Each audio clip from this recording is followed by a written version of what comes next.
Perkenalkan, nama saya Nadia Putri Sri Rahayu dengan nomor NIM 240201010214 dengan mata kuliah Ekonomi Mikro, Prodi Manajemen PJJ S1 dengan tahun ajaran 2025-2026. Pada kesempatan kali ini, saya akan mempresentasikan ujian tengah semester saya pada mata kuliah Ekonomi Mikro mengenai kebijakan mikro yang pernah dikeluarkan atau ditetapkan oleh pemerintah dari era reformasi hingga era pemerintahan saat ini.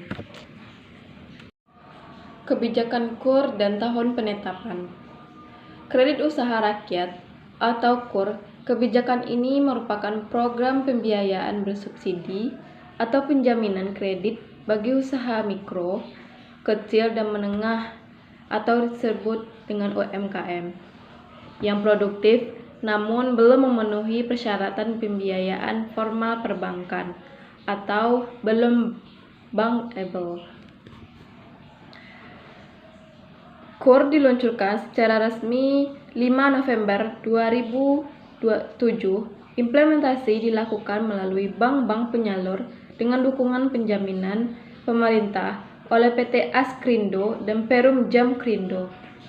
Meskipun diluncurkan pada tahun 2007, embrio kebijakan sudah disiapkan sejak awal 2000-an. Ketika pemerintah mulai berfokus pada penguatan sektor mikro sebagai strategi pengurangan kemiskinan dan meningkatkan daya saing UMKM pasca reformasi. Selanjutnya kita masuk kepada latar belakang. Pasca krisis tahun 1998, UMKM terbukti menjadi sektor paling cepat pulih dan menjadi penopang 90% tenaga kerja nasional.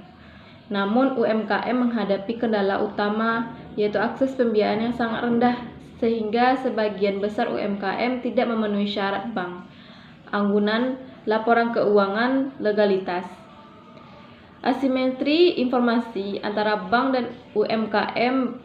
Bank tidak memiliki data cukup untuk menilai risiko usaha skala kecil. Tingkat kemiskinan yang tinggi, pemerintah memerlukan program yang mendorong aktivitas ekonomi produksi berskala mikro.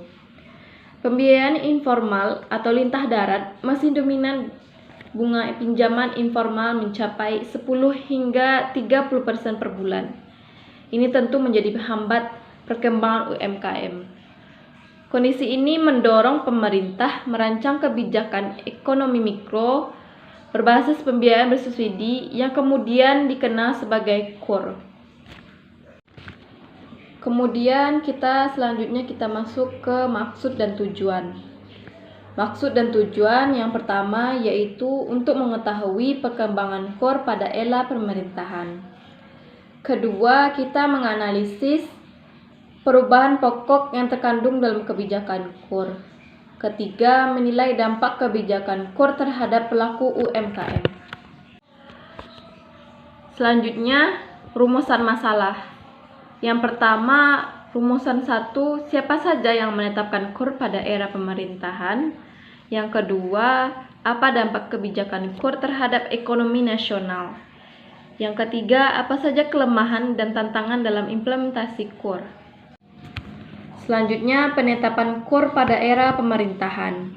Pertama, pada era pemerintahan Bapak Susilo Bambang Yudhoyono atau SBY, yaitu dari tahun 2004 hingga 2014. Kontribusi pada era SBY yang pertama kita lihat merumuskan KUR sebagai solusi bagi UMKM non-bankable. Yang kedua, menetapkan penjaminan kredit oleh pemerintah untuk mengurangi risiko bank penyalur. Yang ketiga, menyiapkan skema bunga dan plafon awal program. Yang keempat, memperluas bank penyalur seperti BRI, BNI, Mandiri, BPD, dan BPR tertentu. Selanjutnya, pada era pemerintahan Joko Widodo atau Jokowi dari tahun 2014 hingga saat ini. Kontribusi pada era Jokowi bisa kita lihat dari pertama penurunan bunga KUR dari 22% sebelum 2010 hingga menjadi 3% pada saat pandemi. Yang kedua, menambah skema varian KUR, yaitu KUR mikro, KUR kecil, KUR TKI, KUR khusus sektor produksi, dan KUR super mikro pada saat pandemi 2020.